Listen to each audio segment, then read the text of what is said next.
And this is the one that they were worried about, perhaps having problems with the printing and being able to get the support off that may result in damage to the frame. So I'm a bit nervous about this one, but I hope that it's come out looking okay.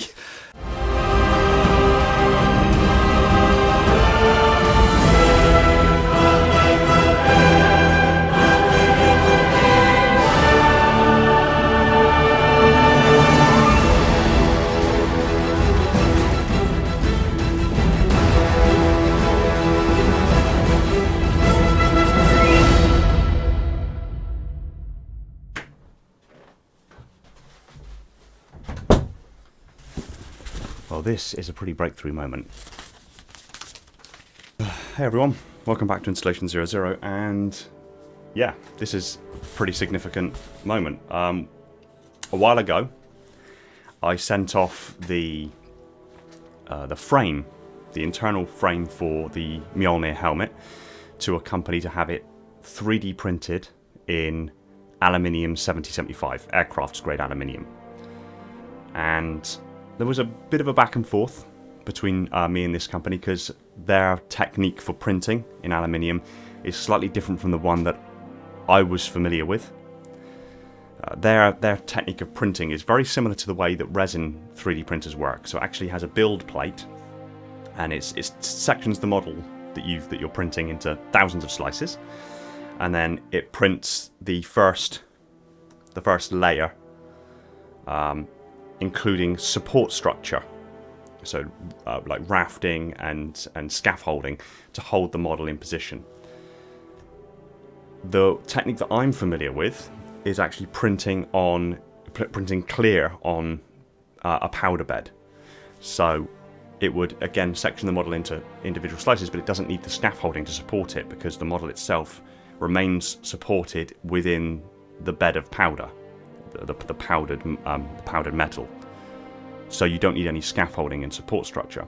So because a lot of the designs of the frame systems, the frame of the helmet was designed with that 3D printing method in mind, where there was a bit of a back and forth between myself and this company because their technique involved putting scaffold on there, and the removal of that scaffolding could damage the frame in some regard. It's particularly like some of the very finer details. So as you can, I'll get it for you 1 second. Yes, it's an Office of Naval Intelligence pin. So, for example, the very fine. This is the resin frame. This is the resin prototype. The finer material here could be subject to breaking when removing of the scaffold. So they warned me of that. We adjusted the models as best we could. We tweaked the designs as best we could to make it more compatible with their printing technique. And they said they could get the risk of failures down to an absolute minimum, but there was still chance that things could go wrong. They just asked me if I'm willing to accept that risk. They will proceed with the printing. If not, then obviously I can get a full refund for the printing service, and that would be that.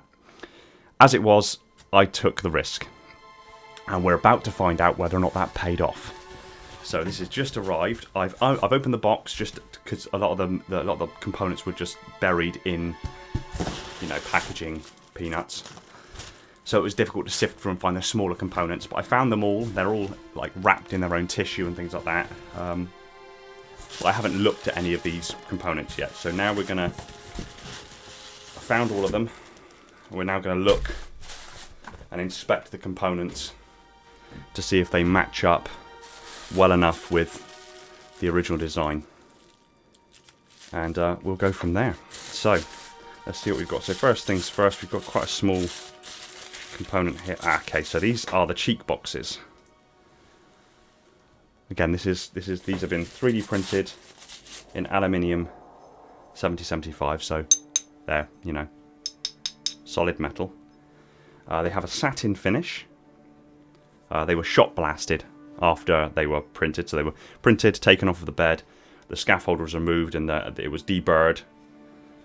Burrs are very, very, very razor sharp edges to machined or printed parts that could cut your fingers and things like that. So you use a little, you can have machines with it, but you can also have like a manual deburrer that's like this, and you just run it along the edges and it takes the burrs off.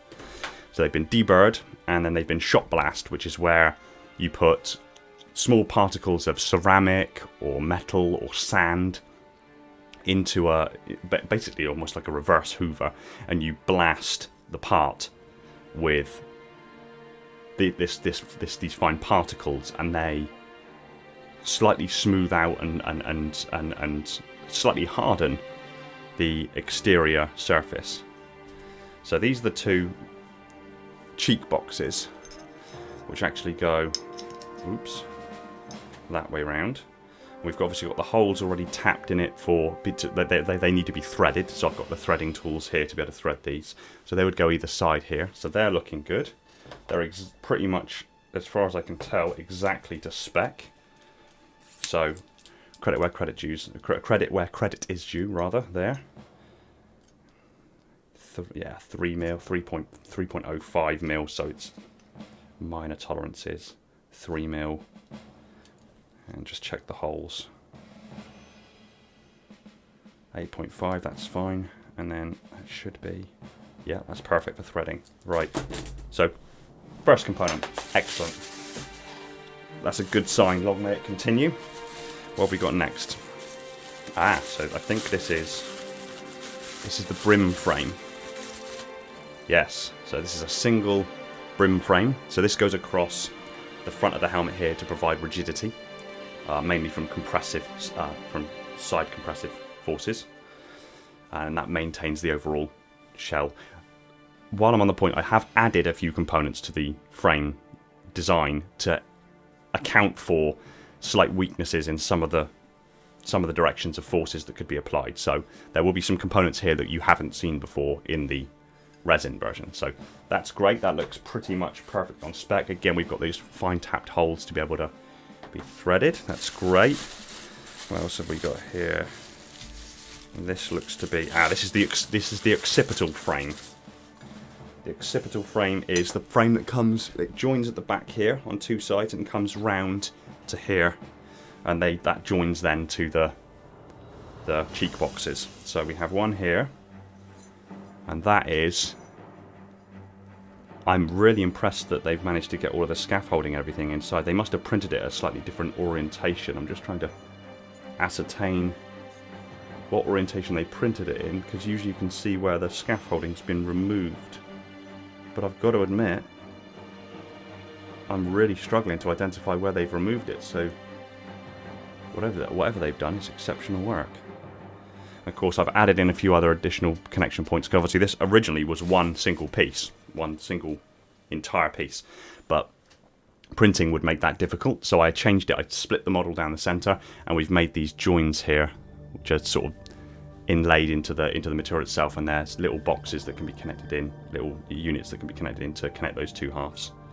And again, we've got all the threaded holes and the conduit for the breathing tube that will go through here, along with holes for the wires to be fed through the frame itself. So that's looking great. This looks like the other side. So yes, so that's the other side there. So these two, this is really cool. These two would be joined at the back here, and then there'll be a little block that connects those two halves, and then obviously the occipital strut that connects the back of this frame to the upper frame, the coronal frame. Coronal? Or is it the cranial frame? Coronal, I think. So that's great. They're exactly to spec. What else have we got here? Let's do these ones. Right, so these are the temporal frames. Now, originally I 3D printed these on the resin printer because I'm limited on how big the printing area is. I printed these in two or three separate components. So that, for example, was printed in two halves and then joined in the center. And then these were actually printed as that front piece there, and then that rear piece there, and then they were joined together. So, and we've obviously got this new cutout here to make way for new frames that increase the structural integrity of the helmet as a whole. We've got these tapped holes here that align with the tapped hole on the top here, like that. So they'd be bolted together. So that allows the frame to be facilitated and to support the additional structure above it. And into the front here, into this little recess, which is again been cleared out, reamed and deburred, so that's lovely. There's going to be a little bit, yeah, there's a little bit of plate. It's going in, but I'll need to, oh dear, I'll need to to sand or to file the insert down a little bit, and then that would go into there and that would meet perfectly. So that would join those two pieces together.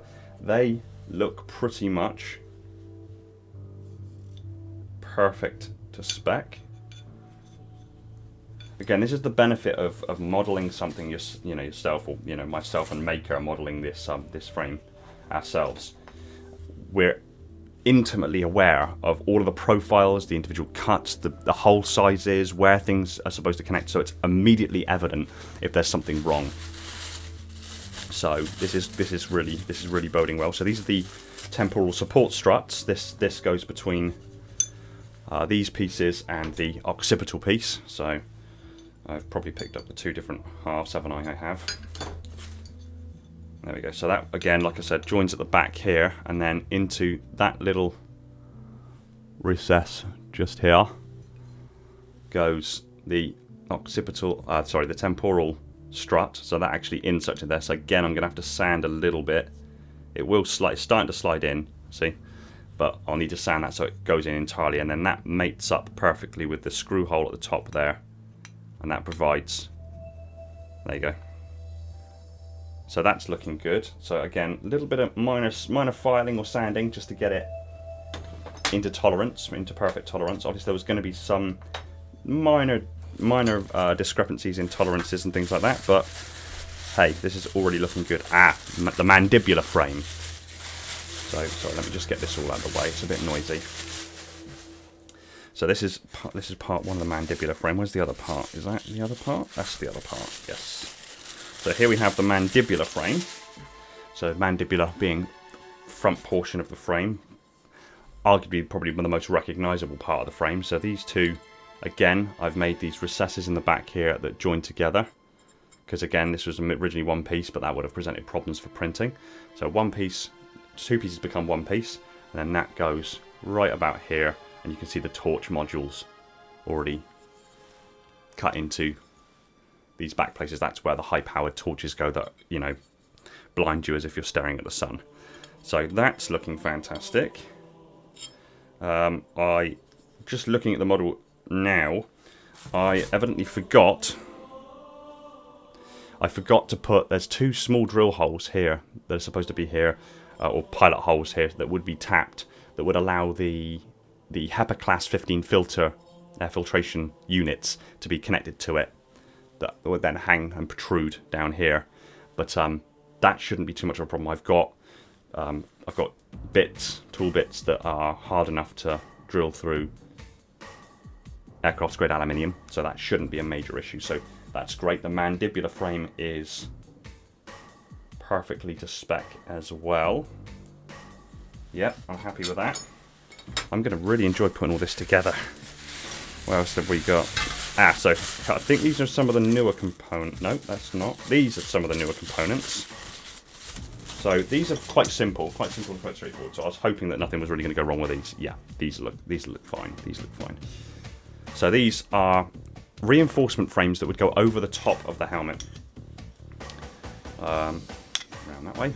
So it would go over the top of the helmet like this, and it would connect to these little recesses that I put onto the top here. So that sits in there. Oh, I must have got the model tolerance. It's perfect for that. That sits in there. Fantastic. That's perfectly flush. There we go. That is perfectly flush. I know my finger's in the way, but that is perfectly flush, and that goes over the top of the helmet and creates a reinforcement. They are really good.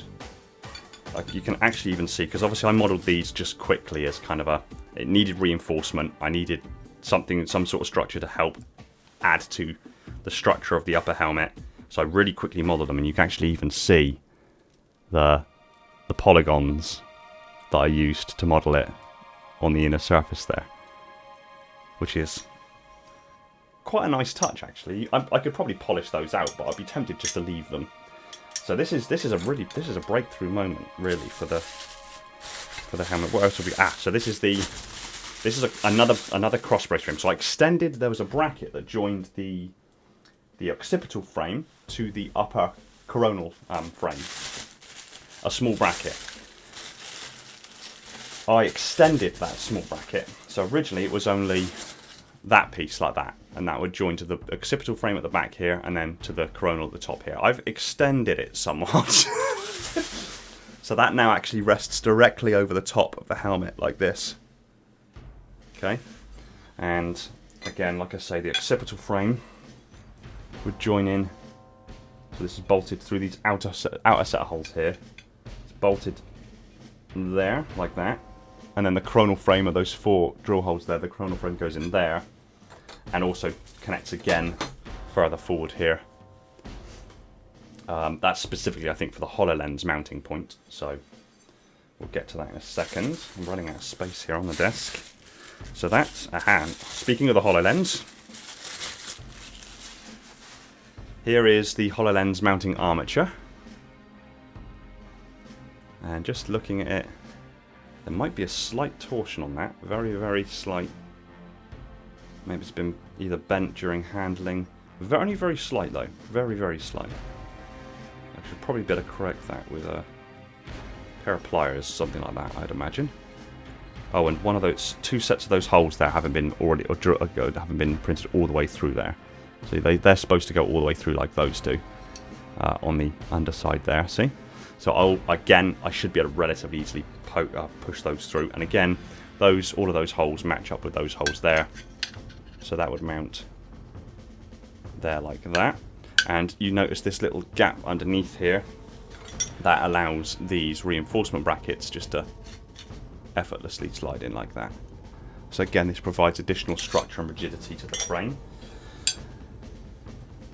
So that's great. And then we finally have the HoloLens mounting bracket, which actually goes onto the top of the HoloLens itself, which again looks fantastic. No burrs, it's been shot blast. And that should, like I say, again, there might be a little bit of filing required. No, there's not. That's perfect. That is absolutely perfect. So that goes on perfectly like that, and then the HoloLens itself mounts onto this with the little risers, which I opted to initially I was going to make those risers out of metal as well, out of aluminium as well, but I decided because the HoloLens is majoritively made of plastic, I didn't want to damage the surface too much, so I'm going to maintain the little risers that are plastic. So they just slot into here like that, and oops, sorry, wrong way, that way like that. And then the HoloLens hangs from those, although I will be mounting these the other way around because we found that removing the HoloLens inside of the helmet when the rest of it's assembled around it is problematic because those screws are above where you need to get to. So that's good. That's lovely. I'm again running out of space. Now this is the part I'm worried about. This is the coronal frame. The coronal frame. The frame that goes over the top of the helmet. And this is the one that they were worried about perhaps having problems with the printing and being able to get the support off that may result in damage to the frame. So I'm a bit nervous about this one, but I hope that it's come out looking okay. It has. Oh my god. Wow. Wow. That is fantastic. Wow. And again, solid metal. This is Aluminium 7075, 3D printed. The entire thing, the entire package, I'm sure many of you are very interested. So the weight is a big consideration for a Mjolnir helmet. Without putting too much of a load on the neck, obviously we can put a passive support structure into the neck assembly to help bear the weight of the helmet, particularly when we've got the armor plates on the outside. And again, this is version 1 of the helmet. We've got version 2 yet that's a little bit more integrated and modular. But the weight of the entire package is 1.9 kilograms. So that's the whole cost, including all the packaging and everything else that came with it. But I could weigh all these components individually, and I probably will, and I'll give you an update on exactly how much. But again, we're talking, you know, this reinforcement beam is directly through the center of the helmet, like so. So that provides additional structure. And then again, like I say, the HoloLens mounts to that, and then everything else structurally goes around that. So we've actually removed the need for a couple of components. I had some risers between these bars here. We had some risers between these and the cranial frame here that would actually allow a slight buffer distance between the two, and they joined by just this one single screw hole that I forgot to remove from the model. But all in all, I'm not too fussed about that. So we've removed the need for that through the implementation of these new support structure, this new frame that bears weight, and this is phenomenally good. There's no flex in that whatsoever. Oh, this is fantastic. This really is fantastic. This is a bit of a long video, and it's just focusing on one thing, but this is truly fantastic. Yes. All of the yes. So this is the breakthrough moment. The frame of the helmet has been printed in Aluminium 7075, aircraft grade aluminium. The next step is to have the shell printed in titanium grade 5, which is the closest alloy to titanium grade 38, which is armor's grade titanium. Which means that we'll then have the actual titanium helmet. The visor is, and rather than we were going to use Alon, which is basically aluminium oxynitride, transparent aluminium. We're going to use Alon for the visor. Unfortunately, most of the companies I've spoken to want bulk orders, and I just can't afford bulk orders. You know, this is a passion project, and it's being funded by you lovely people on GoFundMe and Patreon. We've got a Patreon now as well, if you want like merch back as well as like a kind of a thank you, but still support the project in a meaningful way. So yeah, I can't afford a bulk order of Alon. So instead, I've spoken to a couple of companies in regards to the visor, and we're going to make the visor out of sapphire glass instead. So the next steps is get this assembled, transplant all the electronics over into the new frame, get the shell 3D printed. That would then require me probably disassembling this shell, this frame again, and putting it inside of the new helmet and assembling it within the helmet. And then, yeah, then it will be time to put the visor in place, reinstall the HoloLens, all the electronics, and then we will officially have the only fully operational, fully functional titanium MJOLNIR helmet in existence with fully integrated HUD, HEPA Class 15 breathing systems, communication systems, auditory systems, hearing protection, loads more. This is cool. This is so cool. A bit of a drawn out video of me unboxing the frame here, but nevertheless, thank you everyone for supporting the project. Thank you everyone for sticking with me while we've had this kind of prolonged period of silence. In regards to Project MJOLNIR, work is still happening, obviously, and expect some even more cool stuff in the very near future. Take it easy everyone, and find peace in the domain. Thanks for watching. If you're new here and liked what you saw, go ahead and hit that like button and hit the subscribe button while you're at it so you don't miss my future uploads. Links are in the description to get connected and jump into the Discord community with me, and if you really love the content I'm making, consider supporting the channel over on Patreon for tons of awesome perks. Pop your comments down below if you have an idea of what I should cover next, and hang around for the end of the video for other suggested videos you might be interested in. Huge shoutouts to my patrons: Spartan10148, the Metarch of my installation, Falcon, Prophet, Phantom, Thomas, Mikhail, and Irrefutable Justice, my monitors, Andrew, Cameron, Darian, Flaming Halo, Madness, Masked Owl, Michael, Spartan0137, The Cave Potato, Uwu Master, and Wolf Eclipse, my sub-monitors, my growing fleet of Strato Sentinels, my ever-vigilant Enforcers, and all the other awesome patrons that are helping to support the channel in a big way. Huge shout out to Todd Morrison for keeping the installation powered with that glorious vacuum energy, Much love to you all, take it easy everyone, and find peace in the domain.